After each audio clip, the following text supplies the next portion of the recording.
श्यामची आई रात्र 5वी मथुरी. श्यामची प्रकृती जरा बरी नव्हती. राम म्हणाला, आज गोष्ट नाही सांगितलीस तरी चालेल, तू पडून राहा. अरे, आईची आठवण म्हणजे सकल दुःखहारी मलम आहे. भक्ताला देवाचे स्मरण होताच त्याचे दुःख हरपते, तसेच आईचे स्मरण होताच माझे. आज आईची एक सुंदर आठवण आली आहे. बसा सारे, असे म्हणून श्यामने सुरुवात केली. मित्रांनो, मनुष्य गरीब असला, बाहेर दरिद्रा असला तरी मनाने त्याने श्रीमंत असावे. जगातील पुष्कळशी दुःखे हृदयातील दारिद्र्यामुळे उत्पन्न झाली आहेत. हिंदुस्थानची बाहेरची श्रीमंती सारे जग नेवो, परंतु भारतीय हृदयातील थोर व अतूट संपत्ती कोणी न नेवो म्हणजे झाले. आमच्या घरी मथुरी म्हणून एक कांडपिन होती. कोकणात घरोघर वाहीन पुरलेले असते. घरी असते ते हे भात कांडून तांदूळ करावे लागतात. हे काम करण्यास येणाऱ्या बायकांना कांडपिनी म्हणतात. घरोघरच्या कांडपिनी ठरलेले असतात व वंशपरंपरा कांडपाचे काम करावयास त्या येतात. जणू वतनच ते. आमच्याकडे मथुरी, गजरी, लक्ष्मी अशा 2-3 कांडपिनी होत्या. मथुरीचा मुलगा शिवराम हा आमच्याकडे काम करावयास होता. तो लहान होता, 10-12 वर्षाचा असेल. मथुरी उन्हाळ्याच्या दिवसात आम्हास पिकलेली करवंदे, अळू वगैरे आणून द्यायची. पिकलेली काळी भोर करवंदे म्हणजे गरीब कोकणातील द्राक्षेच ती. अळूसुद्धा गोड फळ आहे. त्याचा तपकिरी रंग असतो, आत जाड बिया असतात. मथुरीच्या घरीच आळवाचे झाड होते व त्यावरचे अळू फार गोड असत. गरीब माणसे नेहमी कृतज्ञ असतात. कधी पान फूल देऊन, कधी फळ देऊन ती कृतज्ञता प्रकट करतात. कृतज्ञता बुद्धीसारखी थोर व सुंदर वस्तू या पृथ्वीवर अन्य नाही. कागज रे, आज मथुरी नाही आली वाटतं कांड पाहायला. ही दुसरी कोण आली? आईने विचारले.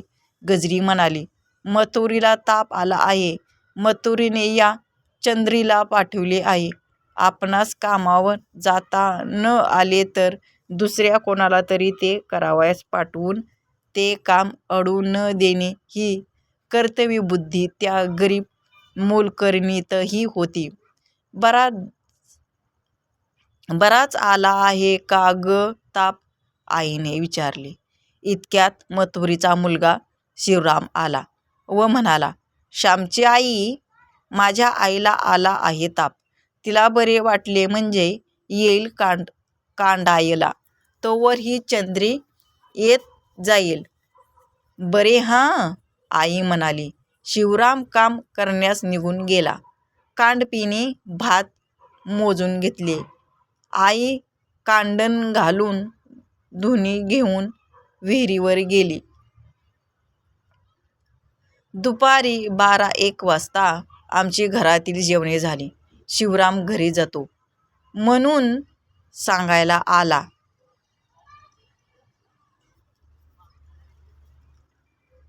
गुरांना पाणी घालतेस का? शेण वगैरे त्यांचे ओढून ठेवतेस का? नाही तर गुरे पायांनी तुडवतील व त्यातच बसतील. गवत घालून ठेव, आई त्याला सांगत होती. शिवराम म्हणाला, सारे केले, आता मी जातो. थांब शिवराम, इकडे ये जरा. आई घरात गेली व केळीच्या पानावर कडक भात व लिंबाच्या लोणच्याची फोड असे घेऊन आली. एका लहानशा गंजात तिने ताक आणले. शिवराम, हे तुझ्या आईला हो, म्हणावं लवकर बरी हो, असे म्हणून त्याला ते सारे देऊन आई घरात गेली. शिवरामाने पानासकट तो भात आपल्या रुमालात बांधून घेतला व हातात गंज घेऊन तो घरी गेला. 3 सांजा झाल्या. आमची शाळा सुटली होती. परवाचा म्हणत होतो आम्ही, गंजरे, ती समई कोंड्याला पुसून नीट लक्क करून ठेव. आईने सांगितले. आमच्या घरात रात्री देवाजवळ नंदादीप असे. कांडणाच्या दिवशी समई पुसवायची असा रिवाज असे. भाताच्या कोंड्याला पुसल्याने समई स्वच्छ होते. गजरी समई पुसू लागली. आई कांडण मोजून घेऊ लागली. कांडपिनीस कन्या धापट वगैरे देण्यास आले. धापट म्हणजे तांदूळ सडताना जो बारीक कोंडा पडतो तो. कांडपिनी निघून गेल्या. शिवरामाने झाडांना पाणी घातले. गुरांची दुधे काढली. आईने गायीचे दूध काढले. शिवराम घरी जावयास निघाला. सायंकाळी आईने मला गवती चहा आणून ठेवण्यास सांगितले होते. तुळशीत आले पुरले होते.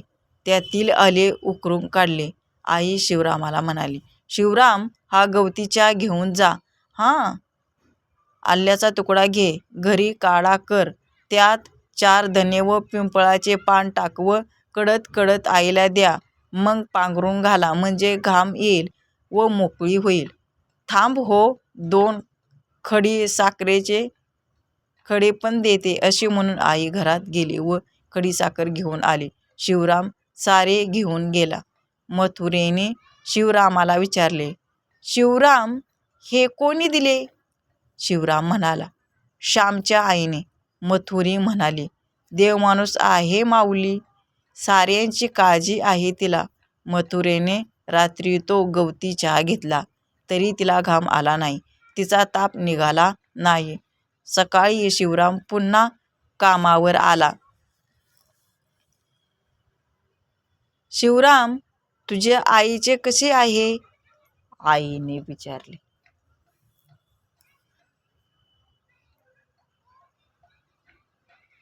कपाळ लई दुखते, सारखे ठणकते. अक्षी कपाळाला हात लावून बसली आहे. रात्री झोप बी नाही, त्याने सांगितले. बरे, आज दुपारी जाशील तेव्हा सुंठ व सांबरशिंग देईन. ते उगाळून तिच्या कपाळास चांगला लेप द्या, म्हणजे बरे वाटेल, आई म्हणाली. तो जो आपल्या गावात दंग झाला. शिवराम गोटा झाडू लागला. शेणाच्या गोवऱ्या घालू लागला. आई भाजी वगैरे चिरू लागली. 2 प्रहर झाले. शिवराम आदल्या दिवसाप्रमाणे आंब्या एवढा भात, लोणच्याची फोड घेऊन निघाला. सुंठ व सांबर शिंग आईने त्याच्याजवळ दिले. सांबराचे शिंग औषधी असते असे म्हणतात. सुंठ, वेखंड, सांबर शिंग याचा ओढा कपाळाला दिला तर डोके दुखणे राहते. इतरही कुठे दुखत असेल तर याचा लेप देतात. काही दिवसांनी मथुरी बरी झाली. ती फारच खंगली होती, अशक्त झाली होती, परंतु ती कामावर येऊ लागली. 15-20 दिवस ती कामावर आली नव्हती. ती कांडवयाला आलेली पाहून आई म्हणाली, मथुरे, किती गवाळलीस तू? कांडण होईल का तुझ्याकडून? मथुरी म्हणाली, बसत उठत करू कांडण. इतके दिवस अंथरुणावर पडून खाल्ले पुरे, आता हिंडती फिरती आता झाली आहे. 4 दिवसांनी होईल धडधाकट. तुमची माय असली म्हणजे काय उणे आहे आम्हाला? आई म्हणाली, अगं सारी देवाची कृपा, आम्ही किती एकमेकांना पुरणार. बरे, पण मुलांचा भात झाला आहे. तूही 4 घास खा त्यांच्याबरोबर, म्हणजे कांडायला जरा शक्ती येईल. दुपारी आज येथेच जेवण पोटभर, ऐकलेस ना? त्या दिवशी आमच्याबरोबर मथुरीही सकाळची जेवली. मथुरीच्या तोंडावर त्या वेळेस केवढी कृतज्ञता होती. ती मथुरी आत्ता म्हातारी झाली आहे.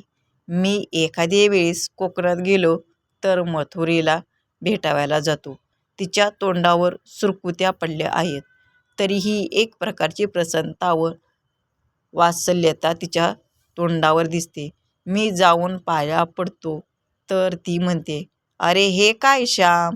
तिला माझ्या आईची आठवण येते व ती म्हणते, श्याम, तुझी आई असती तर तुला असा सडाफटिंग न राहू देती. तुला लगीन करावयाला लावले असतं तिनं. मेली बिचारी लवकर. साऱ्यावर तिचा लोभ. अशी प्रेमळ व दयाळू आई मला मिळाली होती.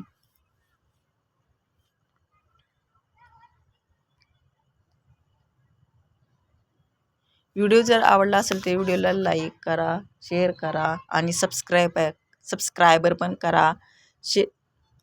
कमेंट पण करायला विसरू नका.